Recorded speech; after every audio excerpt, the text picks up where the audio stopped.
नमस्कार किसान भाइयों बहनों, घूमते फिरते के एक नए अंक में मैं अदिति शर्मा आप सभी का स्वागत करती हूं। जैसा कि आप सभी जानते हैं, हमारा कारवां निकला है पंजाब के सफर पर और वहां पर हम अलग अलग गांव में जा रहे हैं। पराली प्रबंधन किस प्रकार यहां किया जा रहा है, इसका जायजा ले रहे हैं। तो फिर आइए आज के इस अंक की शुरुआत करते हैं। मेरा नाम Joginder Singh, Kamboj mechanical works VPO Ramdas, district Amritsar, block Ajnala. ਅਸੀਂ ਇੱਥੇ ਰਮਦਾਸ ਦੇ ਵਿੱਚ 2005 ਤੋਂ ਹੈਪੀ ਸੀਡਰ ਚਾਲੂ ਕੀਤਾ ਸੀ ਜੀ ਬਣਾਉਣਾ। ਉਸ ਟਾਈਮ ਆਪਣੇ PAU ਲੁਧਿਆਣਾ ਤੋਂ ਡਾਕਟਰ ਮਾਲ, ਡਾਕਟਰ ਸਿੱਧੂ ਵਗੈਰਾ ਸਾਡੇ ਕੋਲ ਆਉਂਦੇ ਰਹੇ ਜੀ। ਠੀਕ ਹੈ, ਅਤੇ 2005 ਦੇ ਵਿੱਚ ਅਸੀਂ ਇੱਥੇ 5 ਪਲਾਟ ਲਗਾਏ ਸੀ ਜੀ, ਜਿਹਦੇ ਵਿੱਚ KVK ਵਾਲੇ ਡਿਪਾਰਟਮੈਂਟ ਵਾਲੇ ਸਾਡੀ ਹੈਲਪ ਕਰਦੇ ਰਹੇ। ਉਸ ਤੋਂ ਬਾਅਦ ਫਿਰ ਹੌਲੀ ਹੌਲੀ ਕੰਮ ਵੱਧਦਾ ਗਿਆ ਜੀ। 2010 ਦੇ ਵਿੱਚ ਗੌਰਮੈਂਟ ਨੇ ਸਾਡੇ ਕੋਲ 100 ਮਸ਼ੀਨ ਖਰੀਦ ਕੇ ਜ਼ਿਮੀਂਦਾਰਾਂ ਨੂੰ, ਸੁਸਾਇਟੀਆਂ ਨੂੰ ਫ੍ਰੀ ਵੀ ਦਿੱਤੀ। ਉਹ ਹੌਲੀ ਹੌਲੀ ਜਿਵੇਂ ਕੰਮ ਵੱਧਦਾ ਰਿਹਾ ਜੀ। ਅਤੇ ਹੁਣ ਤੁਸੀਂ ਦੇਖ ਸਕਦੇ ਹੋ ਕਿ ਏਰੀਏ ਦੇ ਵਿੱਚ ਜਿਹੜੀ ਹੈ ਨਾ ਕਿ ਹੈਪੀ ਸੀਡਰ ਦੇ ਨਾਲ ਮਤਲਬ ਕਾਫੀ ਬਿਜਾਈ ਹੋਈ ਹੈ, ਅਤੇ ਜਿੰਨੇ ਆ ਜ਼ਿਮੀਂਦਾਰ ਖਲੋਤੇ ਆ ਸਾਰੇ ਹੈਪੀ ਸੀਡਰ ਨਾਲ ਹੀ ਬਿਜਾਈ ਕਰਦੇ ਆ। ਮਤਲਬ ਹੁਣ ਵੀ ਜਿਵੇਂ ਡਾਕਟਰ ਆਪਣੇ ਡਾਕਟਰ ਢਿੱਲੋਂ ਸਾਹਿਬ KVK ਤੋਂ ਮੈਡਮ ਜੀ, ਇਹ ਸਾਡੇ ਕੋਲ ਆਉਂਦੇ ਰਹਿੰਦੇ ਆ ਜੀ ਇੱਥੇ। ਅਤੇ ਹੈਪੀ ਸੀਡਰ ਦੇ ਬਿਜਾਈ ਦੇ ਵਿੱਚ ਜੇ ਕੋਈ ਪ੍ਰੋਬਲਮ ਹੈ ਵਗੈਰਾ, ਕੋਈ ਆਪਣਾ ਸਪਰੇਅ ਕਰਨੀ ਆ, ਉਹਦੇ ਬਾਰੇ ਵੀ ਸਾਨੂੰ ਜਾਣਕਾਰੀ ਦਿੰਦੇ ਆ ਜੀ।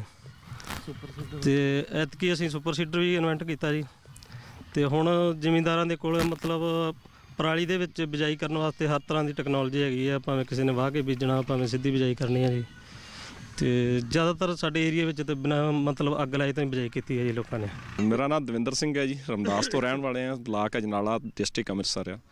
2005 ਦੇ ਵਿੱਚ ਅਸਲ 'ਚ ਹੈਪੀ ਸੀਡਰ ਨਾਲ ਵਾਹ ਪਿਆ। ਅਸੀਂ ਜਿਹੜੀ ਪਰਾਲੀ ਆ ਇਹਨੂੰ 2005 ਤੋਂ ਪਹਿਲਾਂ ਵੀ ਲਗਭਗ 2002 ਤੋਂ ਵਿੱਚ ਹੀ ਵਾਹ ਕੇ ਤਵੀਆਂ ਨਾਲ 8-8 10-10 ਪਾੜਾਂ ਪਾ ਕੇ ਦੇ ਵਿੱਚ ਰੋਟਾਵੇਟਰ ਨਾਲ ਵਾਹ ਕੇ ਕੱਦੂ ਕਰਕੇ ਤੇ ਇਹਨੂੰ ਵਿੱਚ ਗਾਲਦੇ ਸੀਗੇ। ਅਤੇ ਪਹਿਲਾਂ ਤੋਂ ਲੱਗਦਾ ਸੀਗਾ ਕਿ ਜੇ ਆਪਾਂ ਇਹਨੂੰ ਵਿੱਚ ਗਾਲਾਂਗੇ ਤਾਂ ਇਹਦੇ ਨਾਲ ਰੂੜੀ ਬਣੂਗੀ, ਉਪਜਾਊ ਸ਼ਕਤੀ ਵਧੂਗੀ, ਪੋਲੂਸ਼ਨ ਘਟੂਗਾ। ਇਹ ਸੋਚਾਂ ਪਹਿਲਾਂ ਹੀ ਸੀਗੀਆਂ।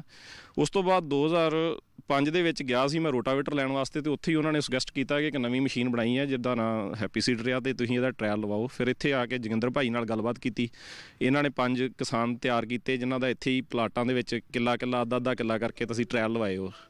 ਉਹਨਾਂ ਟਰਾਇਲਾਂ ਦੌਰਾਨ ਚਲੋ ਕੁਛ ਦਿੱਕਤਾਂ ਵੀ ਆਈਆਂ। ਇੱਕ ਦੇ ਪਲਾਟ ਦੇ ਵਿੱਚ ਸੁੰਡੀ ਦੀ ਦਿੱਕਤ ਆਈ ਸੀਗੀ, ਬਾਕੀ ਆਲਮੋਸਟ ਸਾਰੇ ਵਧੀਆ ਹੀ ਰਹੇ ਸੀ ਕੁੱਲ ਮਿਲਾ ਕੇ। ਅਤੇ ਉਹ ਬੜੀ ਅਜੀਬ ਜਿਹੀ ਮਸ਼ੀਨ ਸੀਗੀ ਟਰਬੋ, ਜਿਹਦੇ 'ਚੋਂ ਸਾਨੂੰ ਲੱਗਦਾ ਸੀਗਾ ਵੀ ਸ਼ਾਇਦ ਇੱਦਾਂ ਕਣਕ ਹੋ ਹੀ ਨਹੀਂ ਸਕਦੀ, ਉੱਪਰ ਦੀ ਚੁੱਕ ਕੇ ਪਿੱਛੇ ਸੁੱਟਦੀ ਸੀਗੀ।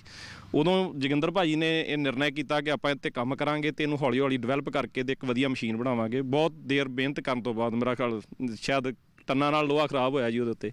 ਅਤੇ ਹਰ ਸਾਲ ਨਵਾਂ ਟਰਾਇਲ, ਹਰ ਸਾਲ ਨਵੀਂ ਪ੍ਰੋਬਲਮ, ਕਦੀ ਆ ਗਈ, ਕਦੀ ਨਿਕਲ ਗਈ, ਕਦੀ ਉਹ ਗਿੱਲੇ ਨਹੀਂ ਰਹਿੰਦੇ, ਵੱਤਰ ਨਹੀਂ ਆਉਂਦੇ, ਕਦੀ ਉਹ ਪਾਣੀ ਘੱਟ ਜੀਰਦੀਆਂ ਜ਼ਮੀਨਾਂ, ਇੱਦਾਂ ਦਾ ਕਰਕੇ ਅਤੇ ਉਹਨੂੰ ਹੌਲੀ ਹੌਲੀ ਡਿਵੈਲਪ ਕਰਦੇ ਗਏ।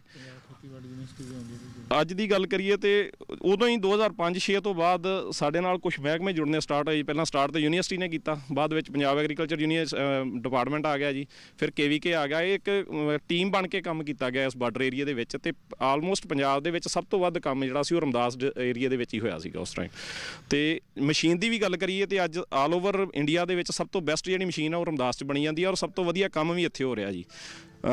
ਕਿਤੇ ਵੀ ਕੋਈ ਦਿੱਕਤ ਨਹੀਂ ਰਹਿਣ ਦਿੱਤੀ ਇਹਨਾਂ ਨੇ। ਹੌਲੀ ਹੌਲੀ ਡਿਪਾਰਟਮੈਂਟਾਂ ਨੇ ਰਲ ਕੇ ਸਾਡੇ ਨਾਲ ਨਦੀਨ ਦੀ ਹੋ ਗਈ ਜਾਂ ਗਰੋਥ ਦੀ ਹੋ ਗਈ, ਜਾਂ ਉਹਨੂੰ ਕੋਈ ਕਹਿੰਦਾ ਸੀ ਯੂਰੀਆ ਨਹੀਂ ਲੱਗੂਗੀ ਜੀ, ਥੱਲੇ ਪਰਾਲੀ ਪਈ ਹੋਈ ਆ। ਤੁਸੀਂ ਦੇਖ ਸਕਦੇ ਜੇ ਪਰਾਲੀ ਪਈ ਵੀ ਕਿੰਨੀ ਆ, ਇਹਦੇ ਥੱਲੇ ਕਹਿੰਦੇ ਜੀ ਜਾਂਦੀ ਨਹੀਂ ਗੀ, ਪਰ ਇਹ ਕਣਕ ਤੁਸੀਂ ਦੇਖ ਸਕਦੇ ਜੇ ਇਹਨੂੰ ਯੂਰੀਆ ਲੱਗੀ ਆ ਤਾਂ ਇੰਨੀ ਵਧੀਆ ਹੋ ਗਈ ਆ ਜੀ। ਅੱਜ ਦੀ ਤਰੀਕ ਦੇ ਵਿੱਚ ਸਾਡੇ ਏਰੀਆ ਦੇ ਵਿੱਚ ਤਾਂ ਆਲਮੋਸਟ ਜਿਹੜੀ ਆ 70-80% ਆ ਉਹ ਜਿਹੜੀ ਬਿਜਾਈ ਆ ਉਹ ਸਾਰੀ ਪਰਾਲੀ ਨੂੰ ਵਿੱਚ ਅਬਜ਼ਰਵ ਕਰਕੇ ਹੀ ਹੁੰਦੀ ਆ, ਇੱਥੇ ਅੱਗ ਨਹੀਂ ਲਾਈ ਜਾਂਦੀ। ਅਤੇ ਸਾਨੂੰ ਨਹੀਂ ਲੱਗਦਾ ਕਿ ਅਸੀਂ ਕਿਸੇ ਤਰ੍ਹਾਂ ਦਾ ਕੋਈ ਪੋਲੂਸ਼ਨ ਕਰਦੇ ਹਾਂ, ਅਸੀਂ ਤਾਂ ਸਗੋਂ ਉਪਜਾਊ ਸ਼ਕਤੀ ਵਾਲੇ ਪਾਸੇ ਨੂੰ ਆਉਂਦੇ ਪਏ ਹਾਂ ਜੀ। ਮੇਰਾ ਨਾਮ ਤਰਸੇਮ ਸਿੰਘ ਆ, ਮੈਂ ਪਿੰਡ ਘੋਨੇਵਾਲ ਤੋਂ ਬਿਲੋਂਗ ਕਰਦਾ।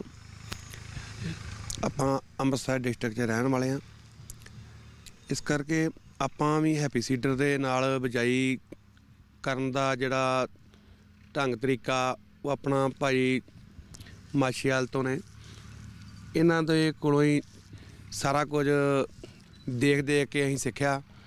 ਵੇਖ ਕੇ ਇਹਨਾਂ ਦਾ ਜਿਹੜਾ ਢੰਗ ਤਰੀਕਾ ਹੈ ਉਹਦੇ ਵੱਲ ਵੇਖ ਕੇ ਕੋਈ 2-4 ਸਾਲ ਵਹਿੰਦੇ ਰਹੇ ਇਹਨਾਂ ਨੂੰ। ਫਿਰ ਉਸ ਤੋਂ ਬਾਅਦ ਅਸੀਂ ਵੀ ਕੋਈ 2007-08 ਦੇ ਵਿੱਚ ਆਪਾਂ ਸ਼ੁਰੂ ਕੀਤਾ ਹੈ। ਅਸੀਂ ਪਹਿਲੇ ਸਾਲ 'ਤੇ 8 ਕਿੱਲੇ ਬਿਜਾਈ ਕੀਤੀ ਪਹਿਲਾਂ। ਫਿਰ ਉਸ ਤੋਂ ਬਾਅਦ ਅਸੀਂ ਕੋਈ ਆਪਣਾ ਜਾਂ ਤਕਰੀਬਨ ਕੋਈ 20 ਏਕੜ ਜਗ੍ਹਾ ਸੀ ਉਹ ਪਹਿਲਾਂ ਕਰਾਈ ਕੀਤੀ। ਫਿਰ ਇੱਕ ਮੇਰਾ ਯਾਰ ਦੋਸਤ ਸੀ ਨਰਿੰਦਰ ਸਿੰਘ ਝੰਗੀ ਤੋਂ, ਫਿਰ ਉਹਨਾਂ ਦੇ ਆਪਾਂ ਬੀਜਿਆ। ਉਹਨਾਂ ਨੇ ਸਾਡੀ ਬਿਜਾਈ ਆ ਕੇ ਵੇਖ ਕੇ ਸਾਨੂੰ ਦੱਸਿਆ ਵੀ ਤੁਹਾਡਾ ਇਹ ਜਿਹੜਾ ਬਹੁਤ ਹੀ ਵਧੀਆ ਫਸਲ ਹੋਊਗੀ। ਪਰ ਅਸੀਂ ਪਹਿਲਾਂ ਤਾਂ ਬਹੁਤ ਡਰਦੇ ਰਹੇ ਵੈਸੇ, ਅਸੀਂ ਉਹਨੂੰ ਵੇਖ ਕੇ ਵੀ ਅਸੀਂ ਉਹਨਾਂ ਦੇ ਬੰਦੇ ਨੇ ਜਿਹੜੇ 4 ਕਿੱਲੇ ਥਾਂ ਅਸੀਂ ਨਰਿੰਦਰ ਸਿੰਘ ਦਾ ਘੇਰਿਆ ਸੀ ਨਾ, ਉਹ ਵੀ ਇਸ ਚੀਜ਼ 'ਚ ਥੋੜ੍ਹਾ ਜਿਹਾ ਮਨ 'ਚ ਭੈ ਰੱਖਦਾ ਸੀ ਮੇਰੀ ਫਸਲ ਹੋਏ ਚਾਹੇ ਨਾ ਹੋਏ। ਪਰ ਜਦੋਂ ਉਹਦੀ ਫਸਲ ਵਧੀਆ ਆਈ, ਅੱਜ ਵੀ ਉਹ ਤਕਰੀਬਨ ਉਹਦੇ ਕੋਲ 20 ਏਕੜ ਜ਼ਮੀਨ ਆ, ਉਹ ਵੀ ਇਸ ਤਰੀਕੇ ਨਾਲ ਹੀ ਸਾਰਾ ਕੁਝ ਬੀਜਦਾ। ਔਰ ਆਪਾਂ ਇਸ ਚੀਜ਼ ਨੂੰ ਵਧੀਆ ਤਰੀਕੇ ਨਾਲ ਜੇ ਅਸੀਂ ਆਖੀਏ ਫਸਲ ਇਹਦੇ ਨਾਲ ਮਾੜੀ ਹੁੰਦੀ ਆ, ਫਸਲ ਇਹਦੇ ਨਾਲ ਸਾਡੀ ਤੇ ਵਧੀਆ ਹੋਈ ਆ। ਅਸੀਂ ਨਹੀਂ ਅੱਜ ਕਹਿੰਦੇ ਵੀ ਇਹ ਪੈਲੀ ਵਾਹਿਆਂ ਵਧੀਆ ਹੁੰਦੀ ਆ, ਬਿਲਕੁਲ ਫਸਲ ਜਿਹੜੀ ਆ ਪੂਰੀ ਇਸੇ ਤਰੀਕੇ ਨਾਲ ਹੁੰਦੀ ਆ। ਮੰਨ ਲਓ ਆ ਪਰਾਲੀ ਆ, ਇਹਨੇ ਕੋਈ ਨੁਕਸਾਨ ਨਹੀਂ ਇਹਨੇ ਕੀਤਾ, ਫਾਇਦਾ ਹੀ ਕੀਤਾ ਸਾਡਾ ਕੋਈ ਇਹਦੇ ਵਿੱਚ। ਜੇ ਅਸੀਂ ਆਖੀਏ ਵੀ ਅੱਗ ਲਾ ਕੇ ਇਹਨੂੰ ਕੀ ਕਰਾਂਗੇ, ਅੱਗ ਲਾਇਆ ਕੋਈ ਨੁਕਸਾਨ ਹੁੰਦਾ ਵਾ, ਕੋਈ ਫਾਇਦਾ ਨਹੀਂ ਹੁੰਦਾ ਇਹਦੇ ਨਾਲ। ਅਸੀਂ ਤਾਂ ਇਹ ਗੱਲ ਕਰਾਂਗੇ ਵੱਧ ਤੋਂ ਵੱਧ ਸਾਰੇ ਕਿਸਾਨ ਭਰਾਵਾਂ ਨੂੰ। ਅਸੀਂ ਮੰਨ ਲਓ ਹੁਣ ਇਸ ਟਾਈਮ ਪਿਛਲੇ ਸਾਲ ਵੀ ਅਸੀਂ 100 ਏਕੜ ਕਣਕ ਕੇਰੀ ਸੀ, ਅਤੇ ਜਿਨ੍ਹਾਂ ਦੀ ਕੇਰੀ ਸੀ ਉਹ ਵਧੀਆ ਰਹੇ ਸੀ। ਐਰਕਾ ਉਹਨਾਂ ਨੇ ਆਖਿਆ ਵੀ ਨਹੀਂ, ਪਿਛਲੇ ਸਾਲ ਸਾਡੇ ਨਾਲ ਕਣਕ ਮਾਰੀ ਗਈ, ਨੀਵੀਂ ਜਗ੍ਹਾ ਤੋਂ ਜਿਹੜੀ ਕਰਲਾਠੀ ਜ਼ਮੀਨ ਹੈ ਉੱਥੇ ਥੋੜ੍ਹਾ ਫਰਕ ਪੈ ਗਿਆ ਸੀ ਪਿਛਲੇ ਸਾਲ। ਐਰਕਾ ਉਹਨਾਂ ਨੇ ਵਾਹ ਕੇ ਬੀਜੀ ਆ, ਜਾ ਕੇ ਦੇਖ ਸਕਦੇ ਹੋ। ਉਹਨਾਂ ਦੀ 5-5 ਕਿੱਲੇ ਵੀ ਕਣਕ ਜਿਹੜੀ ਉਹ ਹੈ ਹੀ ਨਹੀਂ ਗੀ। ਅਸੀਂ ਉਹਨਾਂ ਨੂੰ ਸਗੋਂ ਇੱਕ ਦਿਨ ਪੁੱਛਿਆ, ਮੈਂ ਕਿਹਾ ਐਰਕਾ ਖੁਸ਼ ਹੋ ਤੁਸੀਂ? ਆਂਦਾ ਯਾਰ ਅਸੀਂ ਪਿਛਲੇ ਨਾਲੋਂ ਸਗੋਂ ਤੁਹਾਡੀ ਜਿਹੜੀ ਬਿਜਾਈ ਉਹ ਤੇ ਵਧੀਆ ਰਹਿ ਗਏ ਆ। ਐਰਕਾ ਅਸੀਂ ਵਾਹ ਕੇ ਨੁਕਸਾਨ ਹੋ ਗਿਆ, ਕਿਉਂਕਿ ਬਰਸਾਤ ਹੋਣ ਕਰਕੇ ਕਣਕਾਂ ਨਹੀਂ ਬੀਜੀਆਂ ਗਈਆਂ, 4-4 ਵਾਰੀ ਬੀਜੀਆਂ ਨਹੀਂ, ਉੱਥੇ ਪੈਲੀਆਂ ਉੱਦਾਂ ਹੀ ਪਈਆਂ ਜੇ। ਪਰ ਕੀ ਅਸੀਂ ਤਾਂ ਇਹੋ ਹੀ ਆਖਾਂਗੇ, ਪਰ ਨਹੀਂ, ਜਦੋਂ ਜੱਟ ਦਾ ਨੁਕਸਾਨ ਹੁੰਦਾ ਜੱਟ ਉਦੋਂ ਸੁਧਰਦਾ, ਉਹਨਾਂ ਚਿਰ ਸੁਧਰਦਾ ਨਹੀਂ, ਉਦੋਂ ਸੋਚਦਾ ਇਹ ਸਾਨੂੰ ਨੁਕਸਾਨ ਕਰਾਉਣ ਡਿਆ। ਅਸੀਂ ਤਾਂ ਇਹ ਆਖਾਂਗੇ ਖੇਤੀਬਾੜੀਆਂ ਦੇ ਲੱਗਣਾ ਚਾਹੀਦਾ, ਸਾਨੂੰ ਉਹਨਾਂ ਦੇ ਸਾਰੇ ਢੰਗ ਤਰੀਕੇ ਸਮਝਣੇ ਚਾਹੀਦੇ ਆ, ਫਿਰ ਅਸੀਂ ਉੱਤੇ ਗੌਰ ਕਰਕੇ ਤੇ ਆਪਾਂ ਨੇ ਜੇ ਫਸਲ ਸਹੀ ਹੁੰਦੀ ਹੈ ਤਾਂ ਆਪਾਂ ਨੂੰ ਕੀ ਲੋੜ ਹੈ ਇਹਨਾਂ ਡੀਜ਼ਲ ਫੂਕਣ ਦੀ। ਆਪਾਂ ਦੇ ਇਹ ਕਵਾਂਗੇ ਹੈਪੀ ਸੀਡਰ ਦੇ ਨਾਲ ਹੀ ਬਿਜਾਈ ਕਰੋ ਤੇ ਵਧੀਆ ਤਰੀਕਾ। ਇਹ ਬਹੁਤ ਹੀ ਧੰਦ ਜਿਹੜਾ ਵਾ ਵਾਹੁਣ ਨਾਲੋਂ ਵਧੀਆ, ਆਪਣਾ ਸਾਰਾ ਪੈਸਾ ਜਿਹੜਾ ਫਜ਼ੂਲ ਜਾਂਦਾ ਉਹ ਨਹੀਂ ਜਾਂਦਾ ਇਹਦੇ ਨਾਲ। ਹਾਂਜੀ ਸਰ, ਮੈਂ ਹਰਵਿੰਦਰ ਸਿੰਘ, ਰਮਦਾਸ ਡਿਸਟ੍ਰਿਕਟ ਅੰਮ੍ਰਿਤਸਰ ਇੱਥੋਂ ਦੇ ਰਹਿਣ ਵਾਲੇ ਹਾਂ। ਤਕਰੀਬਨ 20 ਕੁ ਸਾਲ ਤੋਂ ਮੈਂ ਰਮਦਾਸ ਦੇ ਵਿੱਚ ਆ ਕੇ ਰਹਿ ਰਿਹਾ। ਸਤਿਕਾਰਯੋਗ ਬਾਬਾ ਰਿਸ਼ਪਾਲ ਸਿੰਘ ਜੀ ਦੀ, ਉਹਨਾਂ ਦੀ ਜਿੰਨੀ ਵੀ ਖੇਤੀ ਹੈ ਉਹਦੀ ਮੈਨੇਜਮੈਂਟ ਮੈਂ ਕਰਦਾ। ਅੱਜ ਤੋਂ ਤਕਰੀਬਨ 4-5 ਸਾਲ ਪਹਿਲਾਂ ਭਾਜੀ ਜੋਗਿੰਦਰ ਸਿੰਘ ਜੀ ਆਏ, ਕਹਿੰਦੇ ਵੀ ਅਸੀਂ ਬਾਹਰ ਵੀ ਹੈਪੀ ਸੀਡਰ ਵੇਚ ਰਹੇ ਹਾਂ ਅਤੇ ਤੁਸੀਂ ਆਪਣੇ ਖੇਤਾਂ 'ਚ ਥੋੜ੍ਹੀ ਬਹੁਤੀ ਇਹਦੀ ਬਿਜਾਈ ਕਰਕੇ ਦੇਖੋ, ਜੇ ਤੁਹਾਨੂੰ ਪਸੰਦ ਆਏ ਮਸ਼ੀਨ ਤਾਂ ਤੁਸੀਂ ਅੱਗੇ ਤੋਂ ਹੀ ਵਰਤ ਸਕਦੇ ਹੋ। ਪਰੰਤੂ ਇਸ ਤੋਂ ਪਹਿਲਾਂ ਜਦੋਂ ਅਸੀਂ ਅੱਗ ਲਾਉਂਦੇ ਹਾਂ, ਅੱਗ ਲਾਉਣ ਦੇ ਨਾਲ ਜਿੰਨੇ ਸਾਡੇ ਨੁਕਸਾਨ ਹੁੰਦੇ ਸੀ, ਉਹ ਸਾਨੂੰ ਵੀ ਮਹਿਸੂਸ ਹੁੰਦਾ ਸੀ। ਸਾਡੇ ਦਰਖਤ ਜਿਹੜੀ ਹਰਿਆਵਲ ਆ ਰੋਡ ਦੇ ਲਾਗੇ ਜਿੰਨੇ ਦਰਖਤ ਸੀ ਉਹ ਸਾਰੇ ਸੜ ਜਾਂਦੇ ਸੀ, ਸੜ ਕੇ ਸੁਆਹ ਹੋ ਜਾਂਦੇ ਸੀ। ਸਾਡੇ ਪਸ਼ੂਆਂ ਵਾਸਤੇ, ਸਾਡੇ ਬੱਚਿਆਂ ਵਾਸਤੇ ਉਹ ਧੂੰਆਂ ਜਦੋਂ ਅਸੀਂ ਖੁਦ ਮਹਿਸੂਸ ਕੀਤਾ ਵੀ ਇੱਕ ਜ਼ਹਿਰ ਹੈ, ਜੇ ਆਪਾਂ ਇਹ ਜ਼ਹਿਰ ਫੈਲਾ ਰਹੇ ਹਾਂ ਤਾਂ ਇਹਦੇ ਦੋਸ਼ੀ ਵੀ ਅਸੀਂ ਹਾਂ। ਸੋ ਇਹਨਾਂ ਨੇ ਸਾਨੂੰ ਮਸ਼ੀਨ ਦਿੱਤੀ, ਤਕਰੀਬਨ 10 ਕੁ ਏਕੜ ਆਪਾਂ ਪਹਿਲੇ ਸਾਲ ਜਿਹੜੀ ਉਹਦੀ ਬਿਜਾਈ ਕੀਤੀ। ਉਹ ਦੇਖਿਆ ਕਿ ਉਹ ਫਸਲ ਵੀ ਵਧੀਆ ਹੋਈ, ਉੱਤੇ ਖਰਚਾ ਵੀ ਬਹੁਤ ਘੱਟ ਲੱਗਾ, ਸਾਡਾ ਡੀਜ਼ਲ ਕਿੰਨਾ ਬਚਿਆ, ਸਾਡੀਆਂ ਖਾਦਾਂ ਵੀ ਘੱਟ ਪੈਣੀਆਂ ਸ਼ੁਰੂ ਹੋ ਗਈਆਂ। ਅਗਲੇ ਸਾਲ ਤੋਂ ਫਿਰ ਆਪਾਂ ਇਹਨਾਂ ਨੂੰ ਪਹਿਲਾਂ ਹੀ ਬੇਨਤੀ ਕਰਤੀ, ਕਿਉਂਕਿ ਇਹਨਾਂ ਕੋਲ ਕੋਈ ਸਮਾਂ ਆ ਗਿਆ ਸੀ, ਮਸ਼ੀਨਾਂ ਬਣਾਈਆਂ ਨਹੀਂ ਸੀ ਜਾਂਦੀਆਂ, ਕਿਉਂਕਿ ਮਸ਼ੀਨਾਂ ਬਹੁਤ ਵਿਕੜੀ ਸ਼ੁਰੂ ਹੋ ਗਈ ਸੀ। ਚਲੋ ਨਾ ਬਾਬਾ ਜੀ ਦਾ ਬੜਾ ਸਤਿਕਾਰ ਕਰਦੇ ਨੇ, ਇਹਨਾਂ ਕੋਲ ਪਹਿਲੇ ਸੀਜ਼ਨ ਹੀ ਆਪਾਂ ਗਏ ਨਾ ਹੈਪੀ ਸੀਡਰ ਸਾਨੂੰ ਮਸ਼ੀਨ ਦੇ ਦਿੱਤੀ, ਅਤੇ ਉਸ ਪਹਿਲੇ ਸੀਜ਼ਨ ਤੋਂ ਹੀ ਆਪਾਂ 70 ਏਕੜ ਹੈਪੀ ਸੀਡਰ ਦੇ ਨਾਲ ਜੋ ਕਰਾਈ ਕੀਤੀ, ਅਤੇ ਉਹਦੇ ਰਿਜ਼ਲਟ ਬਹੁਤ ਵਧੀਆ ਆਏ। ਸਾਨੂੰ ਕਿਸੇ ਵੀ ਤਰ੍ਹਾਂ ਦੀ ਕੋਈ ਵੀ ਪਰੇਸ਼ਾਨੀ ਨਹੀਂ ਆਈ। ਤਕਰੀਬਨ ਹੀ ਰਮਦਾਸ ਦੇ ਲਾਗੇ ਐਰਕਾ ਜਿੰਨਾ ਵੀ ਹੈਪੀ ਸੀਡਰ ਕੀਤੀ ਹੈ, ਖੁਦ ਜਾ ਕੇ ਮਹਿਕਮੇ ਵਾਲੇ ਵੀ ਸਾਰੇ ਵੀ ਜਾ ਕੇ ਵੇਖ ਸਕਦੇ ਨੇ ਕਿ ਉਹ ਫਸਲ ਜਿਹੜੀ ਬਹੁਤ ਵਧੀਆ ਹੋਈ ਹੈ। ਅਤੇ ਜਿਹੜੇ ਮੇਰੇ ਵੀਰ ਇਸ ਚੀਜ਼ ਤੋਂ ਡਰਦੇ ਸਨ ਕਿ ਹੈਪੀ ਸੀਡਰ ਦੇ ਨਾਲ ਸੁੰਡੀ ਆ ਜਾਂਦੀ ਹੈ, ਕਣਕ ਸਹੀ ਨਹੀਂ ਉੱਗਦੀ ਜਾਂ ਇਹਨੂੰ ਯੂਰੀਆ ਨਹੀਂ ਲੱਗਦੀ, ਉਹ ਵਾਈ ਦੇ ਚੱਕਰਾਂ ਦੇ ਵਿੱਚ ਕਣਕ ਲੇਟ ਹੋ ਗਈ, ਬਰਸਾਤਾਂ ਹੋ ਗਈਆਂ, ਅਤੇ ਅਜੇ ਤੱਕ ਕਈ ਕਿਸਾਨ ਇਹੋ ਜਿਹੇ ਨੇ ਜਿਨ੍ਹਾਂ ਨੇ ਬਿਜਾਈ ਨਹੀਂ ਕੀਤੀ। ਸੋ ਹੈਪੀ ਸੀਡਰ ਦੇ ਨਾਲ ਜਿਨ੍ਹਾਂ ਵੀ ਕਿਸਾਨਾਂ ਨੇ ਬਿਜਾਈ ਕੀਤੀ ਬੜੇ ਖੁਸ਼ ਨੇ। ਇੱਕ ਹੋਰ ਗੱਲ ਵੀ ਪੰਜਾਬ ਦੇ ਵਿੱਚ ਤਕਰੀਬਨ ਹੈਪੀ ਸੀਡਰ ਜਿਹੜੀ ਆ ਬਿਲਕੁਲ ਕਾਮਯਾਬ ਹੋ ਚੁੱਕੀ ਹੈ, ਅਤੇ ਦਿੱਲੀ ਦੇ ਵਿੱਚ ਇਸ ਗੱਲ ਦਾ ਬੜਾ ਰੌਲਾ ਪੈ ਰਿਹਾ ਕਿ ਪੰਜਾਬ ਦੇ ਲੋਕ ਆਪਣੀਆਂ ਖੇਤਾਂ ਨੂੰ, ਆਪਣੀ ਪਰਾਲੀ ਨੂੰ ਅੱਗ ਲਾਈ ਜਾਂਦੇ ਨੇ। ਪੰਜਾਬ ਦਾ ਧੂੰਆਂ ਜਿਹੜਾ ਦਿੱਲੀ ਦੇ ਵਿੱਚ ਆ ਕੇ ਇਹ ਹਵਾ ਜਿਹੜਾ ਪ੍ਰਦੂਸ਼ਣ ਕਰ ਰਿਹਾ ਹੈ। ਆ ਦੇਖ ਸਕਦੇ ਹੋ ਸਾਡੀ ਫਸਲ ਦੇ ਵਿੱਚ ਆ ਕੇ ਤਕਰੀਬਨ ਲਾਗੇ ਚਾਗੇ ਜਿੰਨੀ ਵੀ ਹੈ ਉੱਦਾਂ ਹੀ ਪਰਾਲੀ ਪਈ ਹੈ, ਕਿਸੇ ਨੇ ਅੱਗ ਨਹੀਂ ਲਾਈ। ਸੋ ਇਹ ਜਿਹੜਾ ਦੋਸ਼ ਹੈ ਦਿੱਲੀ ਦੇ ਵਿੱਚ ਰਹਿ ਰਹੇ ਲੋਕ, ਚਾਹੇ ਸਰਕਾਰਾਂ ਕੋਈ ਵੀ ਹੈ, ਦੋਸ਼ ਦਿੰਦਾ ਕਿਸਾਨਾਂ ਨੂੰ ਕਿ ਪੰਜਾਬ ਦੇ ਲੋਕ ਅੱਗ ਲਾ ਕੇ ਪ੍ਰਦੂਸ਼ਣ ਕਰ ਰਹੇ ਆ, ਪਰ ਉਹਨਾਂ ਨੂੰ ਆਪਣੀਆਂ ਫੈਕਟਰੀਆਂ ਨਹੀਂ ਲੱਭਦੀਆਂ। ਰੋਡ ਦੇ ਉੱਤੇ ਅਨੇਕਾਂ ਹੀ ਗੱਡੀਆਂ ਜਿਨ੍ਹਾਂ ਦਾ ਪ੍ਰਦੂਸ਼ਣ ਬਹੁਤ ਜ਼ਿਆਦਾ ਹੈ। ਇਸ ਕਰਕੇ ਇਸ ਚੀਜ਼ ਦੇ ਵਿੱਚ ਇਕੱਲੇ ਕਿਸਾਨ ਨੂੰ ਜਿਹੜਾ ਹੈ ਉਹ ਜ਼ਿੰਮੇਵਾਰ ਨਾ ਠਹਿਰਾਇਆ ਜਾਏ, ਕਿਉਂਕਿ ਕਿਸਾਨ ਚਾਹੁੰਦਾ ਹੈ ਕਿ ਮੈਂ ਅੱਗ ਨਾ ਲਾਵਾਂ। ਬਹੁਤ ਹੀ ਲੋਕ ਆਪਣੇ ਹੁਣ ਇਸ ਪਾਸੇ ਹੈਪੀ ਸੀਡਰ ਆ ਲਾ ਰਹੇ ਨੇ। ਹੋਰ ਵੀ ਭਾਈ ਸਾਹਿਬ ਮਸ਼ੀਨਾਂ ਤਿਆਰ ਕਰ ਰਹੇ, ਜਿੱਦਾਂ ਮੇਰੇ ਤੋਂ ਪਹਿਲਾਂ ਉਹਨਾਂ ਦੱਸਿਆ ਕਿ ਇਹੋ ਜਿਹੀਆਂ ਮਸ਼ੀਨਾਂ ਕਿ ਕਿਸਾਨ ਆਉਣ ਵਾਲੇ ਸਮੇਂ ਦੇ ਵਿੱਚ ਬਿਲਕੁਲ ਹੀ ਲੋਕਾਂ ਨੇ ਅੱਗ ਲਾਉਣੀ ਜਿਹੜੀ ਉਹ ਬੰਦ ਕਰ ਦੇਣੀ ਹੈ। ਅੱਗ ਲਾਉਣ ਦੇ ਨੁਕਸਾਨ ਜਿੱਥੇ ਮੈਂ ਅੱਗੇ ਵੀ ਪਹਿਲਾਂ ਵੀ ਕਹਿ ਚੁੱਕਾ ਕਿ ਸਾਡਾ ਵਾਤਾਵਰਨ ਖਰਾਬ ਹੁੰਦਾ ਹੈ, ਸਾਡੇ ਬੱਚਿਆਂ ਨੂੰ ਪਸ਼ੂਆਂ ਨੂੰ ਪ੍ਰਦੂਸ਼ਣ ਜਿਹੜਾ ਹੈ ਉਹ ਨੁਕਸਾਨ ਦੇ ਰਿਹਾ ਹੈ। ਅੱਗ ਲਾਉਣ ਦੀ ਜੋ ਆਪਾਂ ਧਰਤੀ ਦੀ ਪਰਤ ਆ ਵੀ ਅਸੀਂ ਖਰਾਬ ਕਰਦੇ ਪਏ ਹਾਂ, ਜਿਹਦੇ ਵਿੱਚ ਸਾਡੇ ਮਿੱਤਰ ਕੀੜੇ ਜਿਨ੍ਹਾਂ ਨੇ ਸਾਡਾ ਫਸਲ ਦੇ ਵਿੱਚ ਸਾਨੂੰ ਸਾਥ ਦੇਣਾ ਸੀ ਉਹ ਵੀ ਸੜ ਕੇ ਜਿਹੜੇ ਸਵਾਹ ਹੋ ਜਾਂਦੇ ਨੇ। ਸੋ ਮੇਰੀ ਇਹੋ ਹੀ ਸਾਰੇ ਕਿਸਾਨ ਭਰਾਵਾਂ ਅੱਗੇ ਇਹੋ ਹੀ ਗੁਜ਼ਾਰਿਸ਼ ਹੈ ਵੀ ਇੱਕ ਵਾਰੀ ਜਿੰਨਾ ਹੈਪੀ ਸੀਡਰ ਨਹੀਂ ਕੀਤੀ ਇੱਕ ਵਾਰੀ ਕਰਕੇ ਵੇਖੋ, ਉਹਨਾਂ ਦੇ ਨਾਲ ਉਹਨਾਂ ਕਿਸਾਨਾਂ ਦੇ ਖਰਚੇ ਵੀ ਘਟਣਗੇ, ਫਸਲ ਵੀ ਬਹੁਤ ਹੀ ਵਧੀਆ ਹੋਵੇਗੀ। ਸੋ ਜੇਕਰ ਫਿਰ ਵੀ ਕਿਸੇ ਨੂੰ ਕੋਈ ਡਾਊਟ ਜੇ ਤੇ ਰਮਦਾਸ ਦੇ ਵਿੱਚ ਬਹੁਤ ਹੀ ਜ਼ਿਆਦਾ ਰਕਮ ਹੈਪੀ ਸੀਡਰ ਹੋਈ ਹੈ, ਆ ਕੇ ਇੱਥੇ ਵੇਖ ਸਕਦੇ ਆ। ਕੋਈ ਵੀ ਆ ਕੇ ਰਮਦਾਸ ਦੇ ਏਰੀਏ ਦੇ ਵਿੱਚ ਐਰਕਾ ਅੱਗ ਬਹੁਤ ਘੱਟ ਲੱਗੀ ਹੈ ਤੇ ਜਿਨ੍ਹਾਂ ਫਸਲਾਂ ਦੇ ਵਿੱਚ ਅੱਗ ਨਹੀਂ ਗੀ ਲੱਗੀ, ਜਿਨ੍ਹਾਂ ਖੇਤਾਂ ਦੇ ਵਿੱਚ ਅੱਗ ਨਹੀਂ ਲੱਗੀ, ਉਹਨਾਂ ਦੇ ਵਿੱਚ ਕਣਕ ਵੀ ਬਹੁਤ ਵਧੀਆ ਹੈ। ਸੋ ਇਹ ਗੁਜ਼ਾਰਿਸ਼ ਕਰਾਂਗੇ ਕਿ ਵੱਧ ਤੋਂ ਵੱਧ ਅਸੀਂ ਖੁਦ ਜ਼ਿੰਮੇਵਾਰੀ ਚੁੱਕੀਏ ਕਿ ਆਪਾਂ ਪ੍ਰਦੂਸ਼ਣ ਰਹਿਤ ਆਪਣਾ ਪੰਜਾਬ ਕਰਨਾ ਹੈ, ਕਿਉਂਕਿ ਦਿੱਲੀ ਦੇ ਲੋਕ ਸਾਡੇ ਤੇ ਜਿਹੜਾ ਥੱਪਾ ਲਾ ਰਹੇ ਨੇ ਕਿ ਪੰਜਾਬ ਦੀ ਕਿਸਾਨੀ ਨੇ ਜਿਹੜਾ ਇਹ ਧੂੰਆਂ ਫੈਲਾਇਆ ਹੈ। ਸੋ ਸਾਰੇ ਆਪਾਂ ਇੱਕ ਹੋ ਜਾਈਏ, ਆਪਣੇ ਪੰਜਾਬ ਨੂੰ ਖੁਸ਼ਹਾਲ ਬਣਾਈਏ, ਅੱਗ ਤੋਂ ਆਪਾਂ ਰਹਿਤ ਜਿਹੜੀ ਆ ਆਪਾਂ ਖੇਤੀ ਕਰੀਏ ਜੀ। ਮੈਂ ਸ਼ਬੇਗ ਸਿੰਘ ਪਿੰਡ ਮੱਲੂ ਨੰਗਲ ਤਹਿਸੀਲ ਅਜਨਾਲਾ ਜ਼ਿਲ੍ਹਾ ਅੰਮ੍ਰਿਤਸਰ ਦਾ ਰਹਿਣ ਵਾਲਾ ਹਾਂ। ਅਸੀਂ KVK ਸੈਂਟਰ ਨਾਗ ਕਲਾਂ ਅੰਮ੍ਰਿਤਸਰ ਦੇ ਨਾਲ ਜੁੜੇ ਹੋਏ ਹਾਂ। KVK ਸੈਂਟਰ ਵਾਲੇ ਸਾਨੂੰ ਬਾਰ-ਬਾਰ ਟ੍ਰੇਨਿੰਗਾਂ ਦਿੰਦੇ ਰਹਿੰਦੇ ਆ, ਬਾਰ-ਬਾਰ ਸਾਡੇ ਖੇਤਾਂ ਦੇ ਵਿੱਚ ਆਣ ਕੇ ਸਾਡੇ ਨਾਲ ਜ਼ਮੀਨ ਦਾ ਮੁਆਇਨਾ ਕਰਦੇ ਰਹਿੰਦੇ ਆ। ਕੁਝ ਸਮਾਂ ਪਹਿਲਾਂ ਸਾਡੇ ਕੋਲ ਮਸ਼ੀਨਰੀ ਨਹੀਂ ਸੀ ਤੇ ਸਾਨੂੰ ਸਾਰੀ ਝੋਨੇ ਦੀ ਪਰਾਲੀ ਨੂੰ ਅੱਗ ਲਾਉਣੀ ਪੈਂਦੀ ਸੀ, ਪਰ ਪਿਛਲੇ 2 ਸਾਲ ਤੋਂ ਜਿਵੇਂ ਕਿ ਸੈਂਟਰ ਗਵਰਨਮੈਂਟ ਦੀ ਹੈਲਪ ਦੇ ਨਾਲ, ਪੰਜਾਬ ਗਵਰਨਮੈਂਟ ਦੀ ਹੈਲਪ ਦੇ ਨਾਲ ਕਾਫੀ ਮਸ਼ੀਨਰੀ ਜਿਹੜੀ ਆ ਉਹ KVK ਸੈਂਟਰ ਵਾਲਿਆਂ ਕੋਲ ਵੀ ਆਈ ਔਰ ਇਹਨਾਂ ਨੇ ਸਾਨੂੰ ਆਣ ਕੇ ਉਹ ਮਸ਼ੀਨਰੀ ਨੂੰ ਵਰਤਣ ਦੀ ਸਲਾਹ ਦਿੱਤੀ। ਪਿਛਲੇ ਤੀਜੇ ਸਾਲ ਤੋਂ ਥੋੜ੍ਹਾ ਸ਼ੁਰੂ ਕੀਤਾ, ਪਿਛਲੇ ਸਾਲ ਵੀ ਟ੍ਰਾਇਲ ਲਾਏ ਔਰ ਇਸ ਸਾਲ ਵੀ ਮੇਰੀ 10 ਏਕੜ ਜ਼ਮੀਨ ਆ, ਉਹਦੇ ਵਿੱਚੋਂ ਮੈਂ 5 ਏਕੜ ਦੇ ਕਰੀਬ ਜਿਹੜੀ ਆ ਉਹ ਹੈਪੀ ਸੀਡਰ ਦੇ ਨਾਲ ਬਿਜਾਈ ਕੀਤੀ ਤੇ 5 ਏਕੜ ਜਿਹੜੀ ਆ ਉਹ ਜ਼ੀਰੋ ਟਿਲਰ ਡਰਿਲ ਦੇ ਨਾਲ ਬਿਜਾਈ ਕੀਤੀ। ਉਹਦਾ ਬਹੁਤ ਸਾਨੂੰ ਪਿਛਲੀ ਵਾਰੀ ਵੀ ਅਸੀਂ ਦੇਖਿਆ, ਸਾਨੂੰ ਬਹੁਤ ਜ਼ਿਆਦਾ ਫਾਇਦਾ ਹੋਇਆ। ਸਭ ਤੋਂ ਪਹਿਲਾਂ ਤਾਂ ਸਾਡੇ ਡੀਜ਼ਲ ਦੀ ਬਚਤ ਹੋਈ। ਜਦੋਂ ਬਹੁਤ ਜ਼ਿਆਦਾ ਜਿਹੜੇ ਪਰਾਲ ਸੀ ਉਹ ਅਸੀਂ ਜਦੋਂ ਜ਼ਮੀਨ ਦੇ ਵਿੱਚ ਵਾਹੁੰਦੇ ਸੀਗੇ ਤਾਂ ਸਾਡਾ ਬਹੁਤ ਜ਼ਿਆਦਾ ਤੇਲ ਦਾ ਖਰਚਾ ਹੁੰਦਾ ਸੀ। ਤਕਰੀਬਨ ਅਸੀਂ 2000 ਤੋਂ ਲੈ ਕੇ 2500 ਰੁਪਏ ਤੱਕ ਡੀਜ਼ਲ ਜਿਹੜਾ ਸੀ ਉਹ ਪੈਲੀ 'ਚ ਖਪਤ ਕਰ ਦਿੰਦੇ ਸੀ। ਉਸ ਤੋਂ ਬਾਅਦ ਪਿਛਲੀ ਵਾਰੀ ਜਦੋਂ ਇਹਨਾਂ ਨੇ ਸਾਨੂੰ ਗਾਈਡ ਕੀਤਾ ਤੇ ਹੈਪੀ ਸੀਡਰ ਨੂੰ ਇੱਕ ਵਾਰੀ ਅਸੀਂ ਚਲਾ ਕੇ ਕਣਕ ਬੀਜ ਦਿੰਦੇ ਆ। ਇੱਕ ਤਾਂ ਸਾਡੇ ਤੇਲ ਦੀ ਬਹੁਤ ਬਚਤ ਹੋਈ, ਦੂਜਾ ਸਾਡੇ ਬਿਜਾਈ ਦੇ ਟਾਈਮ ਜਿੰਨੇ ਨਦੀਨ ਜ਼ਿਆਦਾ ਉੱਗਦੇ ਸੀ ਉਹ ਨਦੀਨਾਂ ਦਾ ਬਹੁਤ ਜ਼ਿਆਦਾ ਜਿਹੜਾ ਤਕਰੀਬਨ 70% ਕੰਟਰੋਲ ਜਿਹੜਾ ਨਦੀਨਾਂ ਦਾ ਉਹ ਹੈਪੀ ਸੀਡਰ ਦੀ ਬਿਜਾਈ ਦੇ ਨਾਲ ਹੋ ਗਿਆ। ਜਿਹੜੇ 30% ਨਦੀਨ ਉੱਗਦੇ ਆ ਉਹਨਾਂ ਨੂੰ ਅਸੀਂ ਜਿਹੜਾ ਵਾ ਉਹ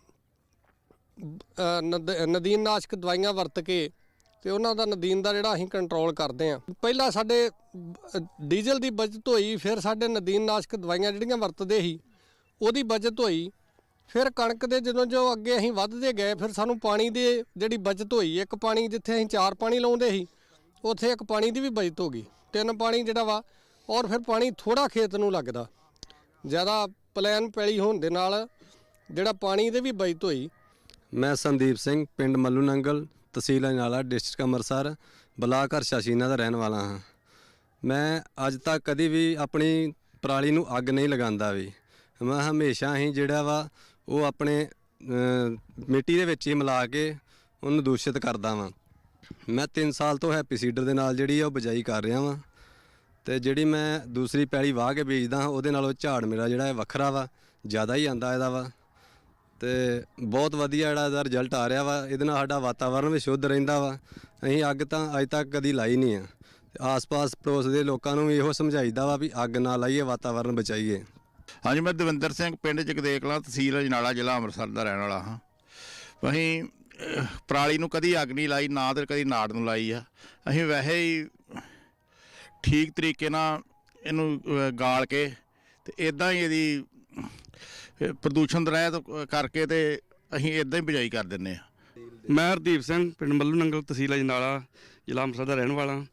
ਅਸੀਂ ਸੈਂਟਰ ਲਿਆ ਜਿਹੜਾ ਇਹਨਾਂ ਨੇ ਦਿੱਤਾ, ਸੰਦ ਦਿੱਤੇ ਸਾਨੂੰ। ਅਸੀਂ ਆਪਣੀ ਤੇ ਵਾਹੀ ਕਰਦੇ 3 ਸਾਲ ਤੋਂ ਅਸੀਂ ਨਾਲ ਲੋਕਾਂ ਦੇ ਵੀ ਕਰਕੇ ਤੇ ਐਰਕੀ ਬੈਨੀਫਿਟ ਬਹੁਤ ਲਿਆ ਤੇ ਨਾਲੇ ਅਸੀਂ ਆਪਣੇ ਆਮਦਨ ਦਾ ਸਾਧਨ ਬਣਾਇਆ।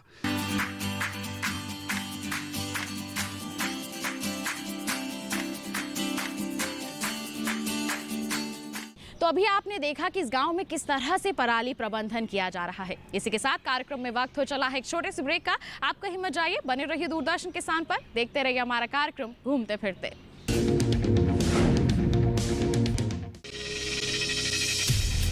आपकी जीवन शैली और जीने के अंदाज को टटोलता कार्यक्रम, जहां हर दर्द के हमदर्द होते हैं हम और पूछते हैं आपसे, कैसे हैं आप? कैसे हैं आप? कैसे हैं आप?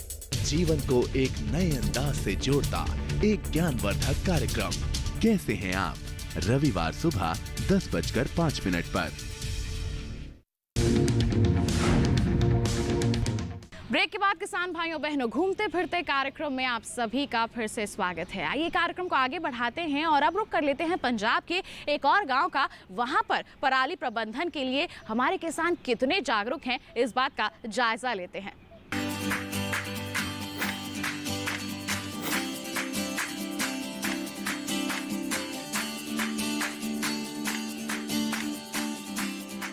मैं doctor Bhavinder Singh Dhillon, head KVK Amritsar.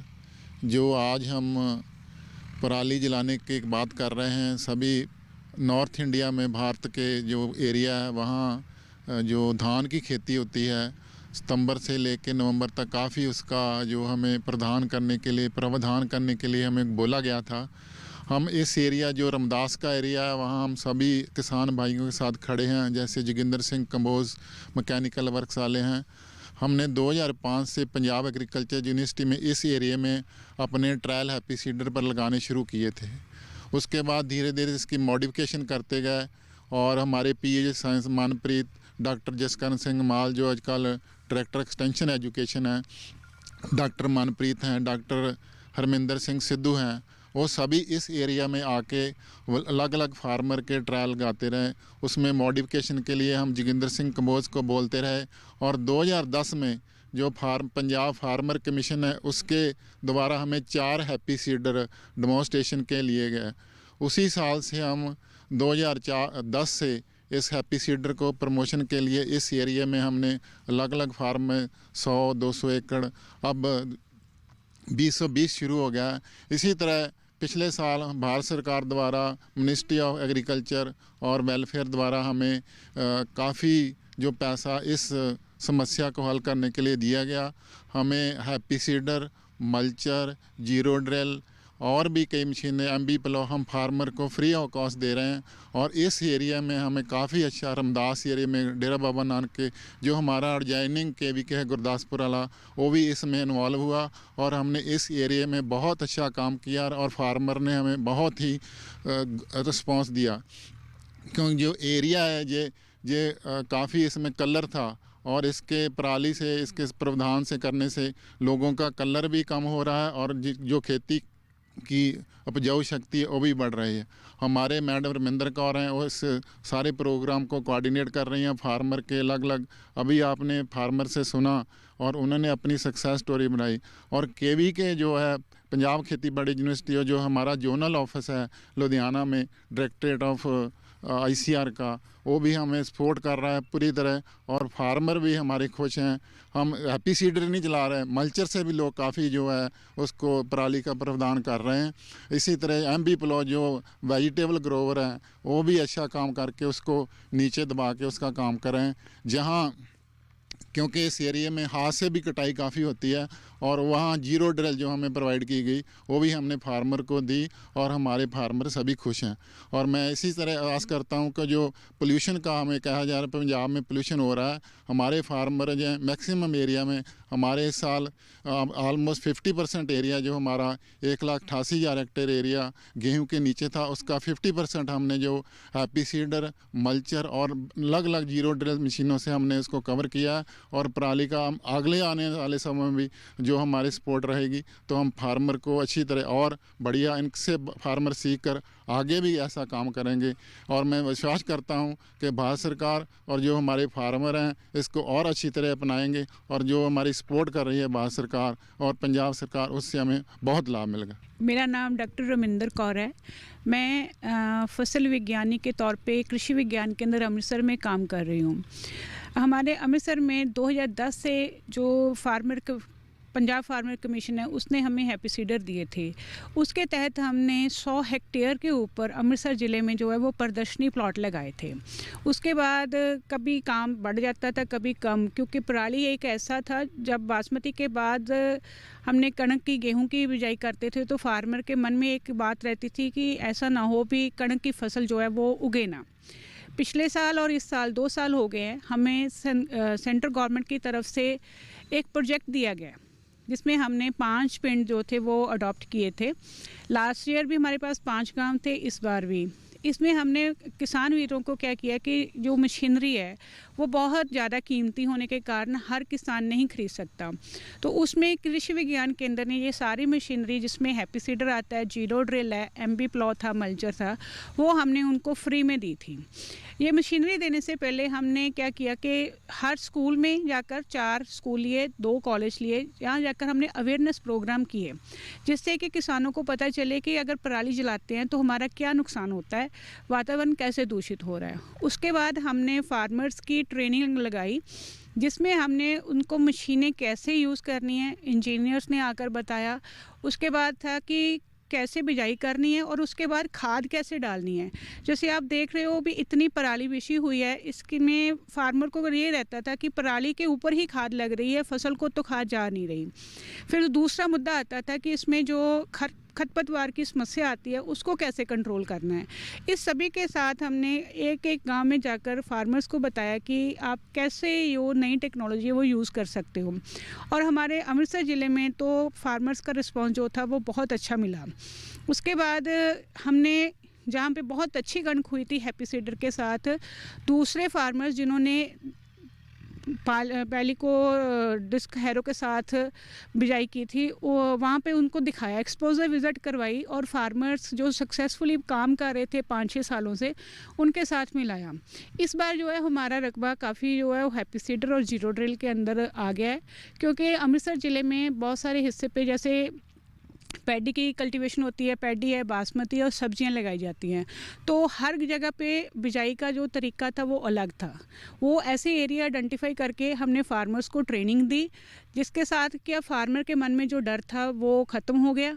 और हम बहुत धन्यवादी हैं कि जो सेंट्रल गवर्नमेंट ने हमें प्रोजेक्ट दिया है, इसके तहत हमने किसान वीरों को मशीनें दी हैं जिससे उनकी खेती जो है वो बहुत इजी हो गई है। हमें जो सेंट्रल गवर्नमेंट ने प्रोजेक्ट दिया है उसमें अवेयरनेस क्रिएट करना जो उनका एक मेन मुद्दा था, उसके लिए हमने क्या किया कि हर गाँव में जाकर एक अवेयरनेस कैंप लगाया जिसमें हमने उस गाँव के सरपंच को और फार्मर्स को इकट्ठा किया। उसके साथ जो यूनिवर्सिटी, पंजाब खेतीबाड़ी यूनिवर्सिटी के स्लोगन्स थे वो हमने हर दीवार पे, जो गांव की सांझी जगह थी जैसे स्कूल थे, स्कूल की बिल्डिंग है, पंचायत है, और अलग अलग दीवारों पे हमने वो स्लोगन्स जो थे वो लिखाए। उसके साथ जो लिटरेचर था जिसके साथ कैसे हम पराली की संभाल कर सकते हैं, मशीनों की संभाल कैसे करनी है, वो सारा लिटरेचर जो था वो हमने फार्मर्स को जो वो फ्री में दिया था। और उससे भी फार्मर्स की बहुत हेल्प हो गई, और हमने हर गांव में जाकर कैंप लगाए और फार्मर्स को बताया कि कैसे वो अपनी कणक की फसल है वो बगैर आग लगाए जो वो कर सकते हैं। मैं संतोख सिंह, पिंड कोट गुरबख्श, ਬਲਾਕ ਅਜਨਾਲਾ, ਡਿਸਟ੍ਰਿਕਟ ਅੰਮ੍ਰਿਤਸਰ। ਮੈਂ ਜੀ ਪਿਛਲੇ 4 ਸਾਲ ਤੋਂ ਹੈਪੀ ਸੀਡਰ ਦੇ ਨਾਲ ਬਿਜਾਈ ਕਰ ਰਿਹਾ। ਪਹਿਲਾਂ 2 ਸਾਲ ਮੈਨੂੰ ਮਹਿਕਮੇ ਵਾਲਿਆਂ ਹੈਪੀ ਸੀਡਰ ਦਿੱਤਾ ਸੀ, ਮੈਂ ਤਕਰੀਬਨ 10 ਕਿੱਲੇ ਬਿਜਾਈ ਕੀਤੀ ਉਹਨਾਂ ਦਾ, ਤੇ ਪਿਛਲੇ ਸਾਲ ਤੋਂ ਮੈਂ ਆਪਣਾ ਖਰੀਦਿਆ, ਤੇ ਤਕਰੀਬਨ ਮੈਂ 35 ਤੋਂ 40 ਏਕੜ ਆਪਣੀ ਬਿਜਾਈ ਕੀਤੀ। ਨਾਲ ਹੀ ਮੈਂ ਆਪਣੇ ਪਿੰਡ ਦੇ ਵਿੱਚ ਕਿਰਾਏ ਤੇ ਵੀ ਚਲਾ ਕੇ ਬਿਜਾਈ ਉਹਦੀ ਕੀਤੀ, ਤੇ ਬਹੁਤ ਵਧੀਆ ਰਿਜ਼ਲਟ ਮਿਲੇ ਪਿਛਲੇ ਸਾਲ ਵੀ, ਤੇ ਇਸ ਸਾਲ ਵੀ ਕੀਤਾ ਆ, तो बहुत वधिया रिजल्ट आ। तो बाकी अग नहीं असी लाई लगातार 4 साल तो हैप्पी सीडर नाल बिजाई कर रहे हैं।